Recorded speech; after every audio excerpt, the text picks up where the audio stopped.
For today's video, gagawin po natin ngayon ay Sayote Sprout with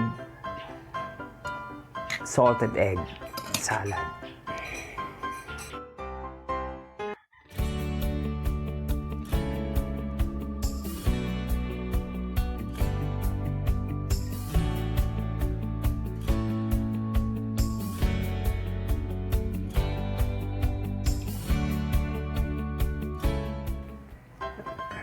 Sayote Sprout,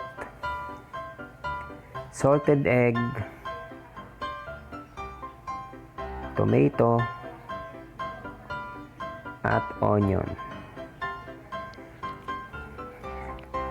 So guys, bago po pala natin ilagay yung Sayote Sprout, kailangan po natin i-boiled ng half cook para masarap po siyang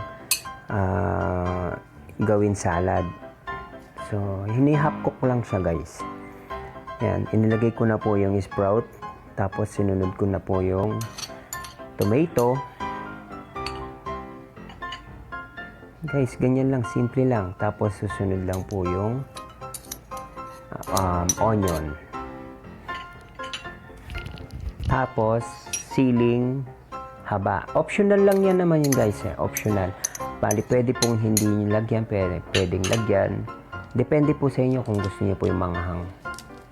So, yan. Tapos, nilagyan ko po siya ng kahit anong klaseng seasoning ang lagay nyo. Pwede. Tapos, paminta. Yan lang guys. Okay na. Meron na po tayong Sayote Sprout salted egg salad.